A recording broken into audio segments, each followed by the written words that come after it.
Terima kasih Anda masih bersama kami. Bagi Anda yang baru saja bergabung, kami hadirkan kembali 3 berita utama hari ini. Gempa bumi dengan magnitudo 5 merusak lebih dari 1.500 rumah warga serta puluhan fasilitas umum lainnya di Kabupaten Bandung. Komplotan penipuan dengan sasaran wisatawan yang tengah berlibur di Kota Bogor diringkus polisi. Saya ajak Anda menikmati sensasi mandi busa di wisata kolam renang di Kabupaten Kuningan.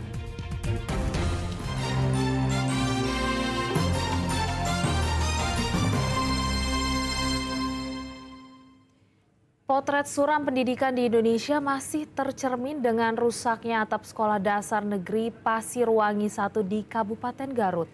Tak hanya atapnya yang rusak, tembok kelas retak dan ambrol. Atap sekolah di SD Negeri Pasirwangi 1, Kabupaten Garut ambruk. Ruang kelas 2 ini dihuni oleh 42 siswa. Selain atapnya ambruk, temboknya pun retak dan mulai ambrol. Beruntung, sehari sebelumnya sekolah telah memindahkan ruang belajar mereka ke perpustakaan sehingga saat kejadian tidak ada korban jiwa. Nggak bisa digunakan, takutnya ini ada kejadian gempa susulan. Meskipun ini dalam keadaan porak-poranda.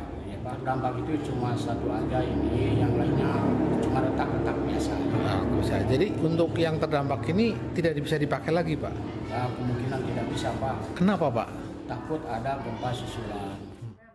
Sekolah berharap ada bantuan untuk memperbaiki bangunan agar sekolah kembali aman untuk pembelajaran. Karena mereka khawatir jika ada gempa susulan bisa membahayakan para siswa. Eko Setiabudi melaporkan dari Kabupaten Garut. Kita beralih ke informasi selanjutnya, mandi busa. Ya, itulah sensasi yang ditawarkan wisata kolam renang di Kabupaten Kuningan. Tak hanya pengunjung anak-anak, para remaja hingga orang dewasa larut dalam keseruan mandi busa. Bagaimana keseruannya? Simak liputan berikut ini.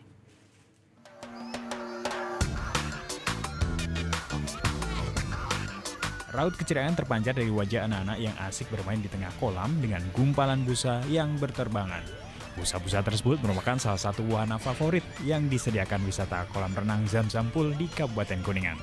Tak hanya pengunjung anak-anak, para remaja hingga orang dewasa larut dalam keseruan mandi busa yang tentunya aman bagi kulit. Meski hanya berdurasi 10 menit dan disemprotkan setiap 1 jam sekali oleh petugas, wisatawan rela menunggu giliran untuk merasakan sensasi mandi busa. Pengunjung pun datang dari berbagai wilayah di sekitar Kabupaten Kuningan. Mandi busa, Mas. Sensasinya gimana? Sensasinya senang aja, Mas. Seneng. Kalau mandi busa kan biasanya anak kecil nih. Ikutannya kenapa tuh? Gara-gara nemenin anak ke ini, Mas. Oh, jadi ke bawah seru. Iya, Mas. Karena anak-anak minta yang mandi busa itu di jam-jam pol. Oh, dikenalnya itu. Iya. Yang sepengetahuannya gimana rasanya ikut mandi kayak gini? Seru sih, seru. Apalagi ngajak anak-anak kan. Ibaratnya lagi liburan, jadi diajak mandi busa. Selain fasilitas mandi busa, terdapat 4 kolam renang berukuran besar serta 4 kolam air hangat yang disediakan khusus bagi wisatawan. Sampai 10% sampai 20% lah untuk peningkatan pengunjungnya. Biasanya berapa sih hari?